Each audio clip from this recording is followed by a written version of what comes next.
So after a pathogen has been expelled from a person, where does it sort of go in the meantime, and how does it then persist in some sort of environment and then cause an infection in others?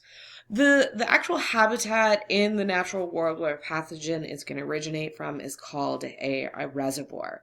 The source is what we call the person or an object that a or where a person is acquiring the infection, right? It can be another person or it can be an object. That's what the source is.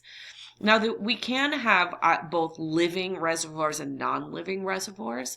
So living reservoirs are considered carriers. So these are people who are sheltering pathogens and are spreading it to other people.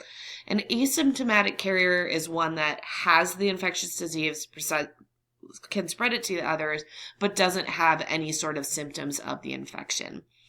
During stages of an infection, usually immediately you sort of feel bad and you have a lot of symptoms and things. And so during that time you can spread, and that person's called an incubation carrier. Somebody who is convalesced and sort of feels a little bit better, they can, they're overcoming the symptoms, they can spread it. And then you can have someone who's chronic, who is sort of after the state of infection, but still has it in their body and can spread it to someone else. Now, you can also be a passive carrier. So a common example of a passive carrier is somebody who works in a medical profession who inadvertently will spread infection from a sick person to a healthy person just by maybe not washing their hands or passing through contact.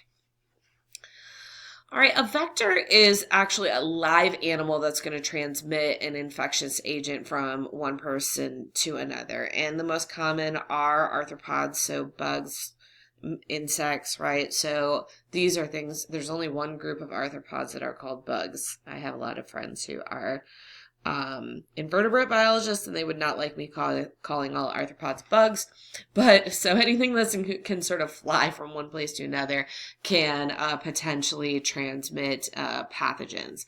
A biological vector is one that actively participates in the pathogen's life cycle. So an example of that would be malaria, because malaria actually requires the gut of a mosquito for part of its life cycle. Whereas a mechanical vector would be an example of a fly that just sort of landed on, some drinking water and moved somewhere else and transmitted whatever pathogen was in that drinking water, or landed on some feces and then transmitted, that to something like a pathogen from that feces to a food or a drink of a person. A zoonotic infection is an infection that is typically found in animals, but can transmit to humans. So common examples are like rabies, pig flu, bird flu, Rocky Mountain spotted fever, Lyme's disease, things that come from ticks, right? So these are all examples of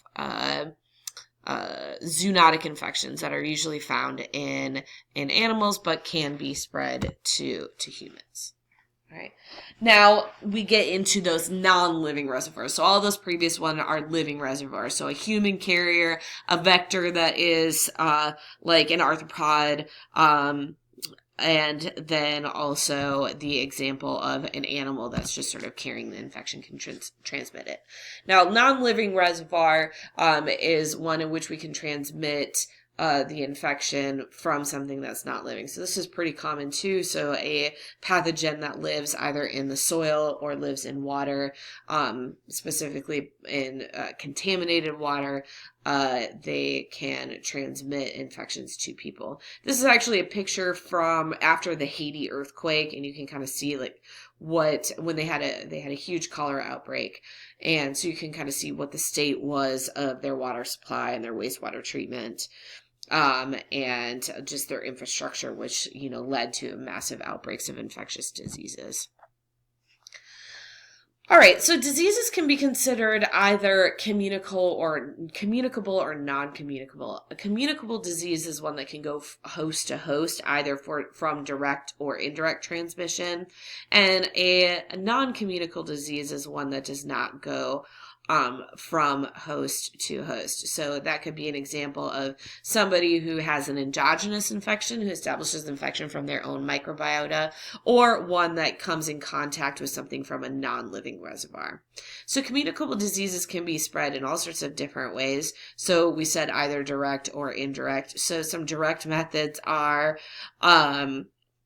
kissing, droplets, like getting aerosol droplets if someone coughs on you. You can have this vertical transmission from a pregnant mother to the baby. But then we can also be exposed in indirect ways, so from food or in the air or from fomites, which are basically like, dirty door handles or whatever. All right, infections that you acquire in the hospital are called nosocomial infections. And there's still, even though as nursing students, most of you are, but any sort of medical professionals go through extensive training as to how to prevent the movement of infections from one place to another, when to wash your hands, protocols for wearing gloves, disposal of biohazards. However, you do put a whole bunch of sick people all in one place, and therefore the potential for the spread of an infection is high. So there's still a lot of cases of nosocomial infections every year. UTIs being the most common, and then surgical site infections, respiratory infections, that sort of thing. All right, so those precautions that you undergo in order to prevent the movement of infection around are called the universal precautions, and these are established by the CDC. So how do we handle biohazard? How do we handle specimens? How do we handle bodily fluids? And even me at the high school, every year I have to take a bloodborne pathogen quiz as a teacher to sort of review over like what are the proper procedures for handling this sort of stuff, so that if I'm ever exposed to it, I can prevent the move of infection around. So, when, the last part of this lecture, I'm going to talk a little bit about, the study of epidemiology, which is really looking into how, diseases are spread around within populations, why, and, one of the things of a purpose of an epidemiologist, or really a pathologist, is somebody who's going to look at and see like what is causing this disease, right? So the etiological agent is another way for saying the causative agent. And we learned in the very first lecture back when we learned about Robert Koch that there is a process in order to identify what type of microorganism is causing what kind of disease. So just to recall, our Koch's postulates are this process of isolating and growing a pure culture from somebody who's sick, and then taking that pure culture and injecting it into a healthy animal and having that animal get sick, and then taking a specimen and regrowing it. So this is the process that we follow in order to identify the organism that is causing whatever that infection is. All right. Then we move into the field of epidemiology, which is all about the movement of disease within human populations. And it's not just about microbiology, but it also, quite often people are epidemiologists are also MDs. And so they have to have an understanding of anatomy and physiology, of medicine, of immunology, of psychology and sociology, ecology, statistics. So all of these things about not only like the disease state, but how the disease would be spread. So many types of diseases are considered to be reportable diseases by law. So if this disease arises, so if there's like a salmonella outbreak, a hospital or medical professional is required to report that this disease has been identified or somebody's been diagnosed with this disease. And then it's the job of the CDC to sort of monitor this, and they actually put out a weekly morbidity and mortality report that says where people are getting infected with what. And the World Health Organization is also involved in this on a global scale. And then once we've identified a possible outbreak, an epidemiologist's job is to look at why and look at statistics and look at information and do research into why that disease is being spread in that location. So some of the things that they look at is the frequency of the cases. So the prevalence, which is the total number of cases within a entire population. The incidence, which is the number of new cases that are happening in a certain period of time. And we can also look per susceptible people versus total populations, because it might be only, exposed to certain kinds or possible to be causing this disease in certain groups of people. And then also the mortality and the morbidity rate. So the number of people getting sick or the number of people dying from the disease.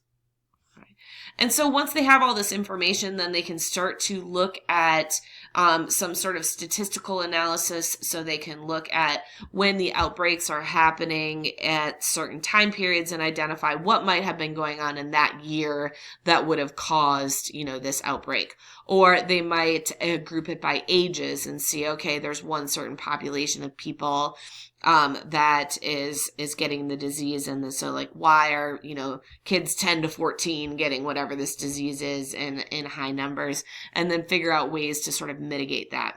And then they can also look at it geographically. So what areas of the country or how many cases are being found, and, maybe being able to link it to, weather patterns or something that's going on in a certain region. Right?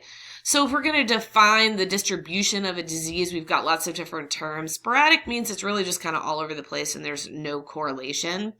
An endemic occurrence is that it all is happening in sort of one region. So here we're seeing this incidence of cases in the Southwest.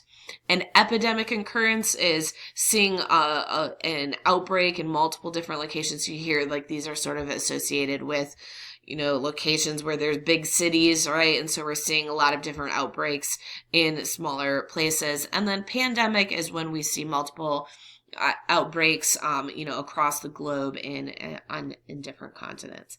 So the field of epidemiology is really trying to identify, all those statistical factors that are leading to the disease so that we can make recommendations as to how to stop it.